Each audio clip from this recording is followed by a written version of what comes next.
Welcome to Floor Talk. I'm Caroline Woods, coming to you from the floor of the New York Stock Exchange, and I'm joined by Kass and Mike Lazerow. They are the authors of a new book, which is a love story about the entrepreneur's messy path to success. Kass and Mike, great to have you here. Thanks so much for joining us. Thanks for having us. Thanks for having us. Appreciate it. So Kass, let's start with you. You say no sugarcoating this. This is the real deal for entrepreneurs. Tell us what the real deal is. The takeaway is that entrepreneurs love to suffer, and it's kind of our currency. We're in the New York Stock Exchange, and this is what we do. And any successful entrepreneur has to learn to love to shovel. That's the way that they're going to be successful. And Mike, you offer several cheat codes, I Yes. read in this book, for those who are looking to build their businesses. Can you cheat Yes. and fill us in on some of those cheat codes? Yeah, so we've started 8 businesses, invested in 100, have had many IPOs, many successes, but tons of failures. And in those failures, we've learned so much. And so this is all the cheat codes that we wish we knew when we started out. The number one cheat code for all entrepreneurs, and I know all entrepreneurs who end up here know it, is focus. What you focus on determines the outcome of your business. If you're unfocused as an entrepreneur, you will never make it. You will try to do everything and in the process do nothing. As we say again and again, you can do anything you want, you just can't do everything. And so how you focus is a big part of the book, how we focus an organization and how we focus personally. So what do you spend your time on, right? So that's number one. You know, we go into how to put the cult in your culture. So how do you build a culture that really people don't hate coming back to work?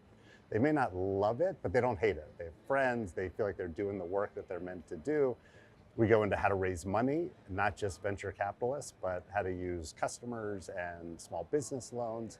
We go into how to moneyball people, so how to get people in the right position. So it's all these things that we made, all the mistakes, put it in one book, wrapped in our stories, and delivered it for $26. Kass, kind of building on Mike's point, I would love to hear more about your backstory, because you both have years of building businesses yourself, helping others build businesses. So tell us about your experience. So I started off as a management consultant, did not love that, and I was lucky enough to get a chance to build an interactive arm of an agency. And that was really my first kind of entry into being an entrepreneur.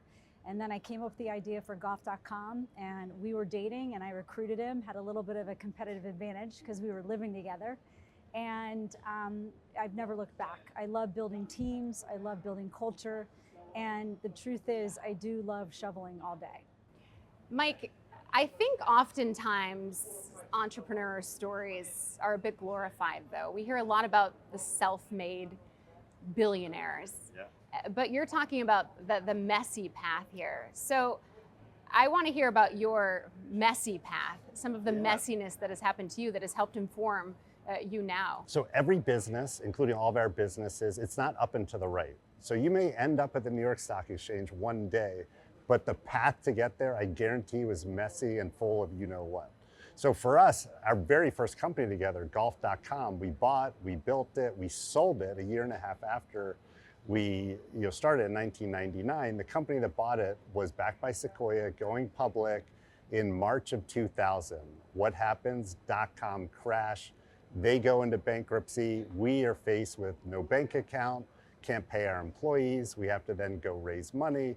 We built the company back up after we bought it back, sold it for $25 million. What we learned in that, how we told our investors, primarily family members, that we lost their money initially and we needed more money to buy it back, how we communicated to employees, how we kind of got back on the right path.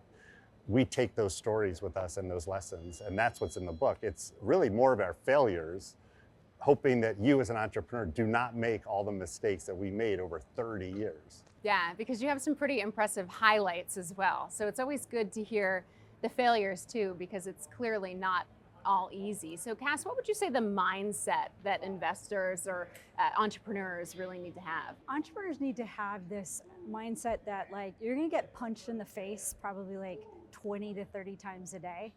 And you might have one little mini win. We say it's kind of like playing golf. Like you might shoot 90, and of those 90 strokes, you had one chip in that keeps you coming back. But the mindset is of resilience, because you're on a mission and you have a ton of fear and doubt, but you're still gonna make the best decisions with the information you have, and you're still gonna get up every day jazzed because you now have your purpose and passion. Mike, who would you say this book is specifically for? So the most important group are entrepreneurs who are just starting out or who are in the business. I'm not talking about tech entrepreneurs. If you run a pizza place, if you're cutting hair, if you're an accountant, if you're running a law firm, this is all of the stuff you need. We really kept in mind kind of most of the businesses. 5 million businesses started last year, 20% by couples, and most of them are small businesses. So that's who it's geared toward. But what we're getting from everyone who's read it, the feedback that's incredible, is that anyone who's trying to accomplish something new or trying to build something important is getting a lot of value, because it's about culture. It's about making sure you have enough resources. It's about leadership. And entrepreneurs in general are suffering every day. People say, people just tell us all the time, it's so hard, right? First they say they're crushing it. Then you're like, are you really? They're like, well, I'm running out of money. Our employees are quitting. And you then ask them, well, is there anything you'd rather do? And they're like, no, I'm doing exactly what I want to do. So it's this idea that I'm miserable and I love it, that we tried to capture with shoveling, a love story, right? It's holding those two things where it's, miserable, suffering, so much hard work, but inside that, that's where you find your purpose and your passion, and you feel like you're on your life's journey in a way that I don't think if you just have a job, you feel the same way. Speaking of love story, one would assume, Kass, that being co-founders and co-authors and being in a relationship might add a separate layer of complication. Speak to that, because Mike, you said the majority are actually couples that are trying to launch these businesses. For us, it hasn't been that way at all. So we've been together almost 30 years, married almost 26 years, and working together every bit of that. We have different skill sets, and I think the best partnerships, whether it's in life or business, are ones where you have complementary skills and you stay in your own lanes. And then you also have to have just absolute transparency. The communication has to be totally there. And I think Mike and I were lucky enough to start golf.com when we were dating, not what I would say for everybody, but we learned our ropes. We got that foundation of communication down, and it's kind of helped us to be this successful and come to this point that we are in right now. I think the next book might be a relationship advice I don't know book. about that. But That's in this book. I mean, because this book isn't just how do you excel and grow a business, it's how do you create a life that's worth living. So many entrepreneurs deal with depression, mental health issues, anxiety. They're not just healthy. And so, and we weren't. I weighed 40 pounds more when we sold, Buddy Media. I wasn't happy personally, traveling the world, office in Singapore, everything. And so we had to come up with strategies to save us, to not only save our individual health, but also the relationship. And so that imbalanced life, which we write about, that's also what we're gifting to entrepreneurs. Here's how we did it. And so just a simple idea was date nights, Wednesday and Saturday nights. We put it on the calendar, either family or babysitters if we could afford it. And we spend time together. Sometimes talking about work, sometimes kids, we tried not to, but just blowing off the stink, getting away. And we now have dozens of entrepreneurs who text us on Wednesday and Saturday nights, say, hey, I'm on date night, right? And they're interrupting your date nights. Right. Which we love. Which we love and seeing now, that. we're investors now, so it's a little easier. Yeah, sure. But tips like that of how do you kind of build relationships and build your health, because if you don't focus on it, they decay. And entrepreneurs, when given a choice, will focus on work over their life. They need to do both if it's important. If relationships aren't important, you don't need to, but is that the kind of life you want? I don't think so. Kass, I know you're here for New York Tech Week. What are you hoping to get out of it? I am hoping to get a lot of networking done, relationship building. That's one of the big cheat codes we have in our book. You have to always be networking and building those relationships.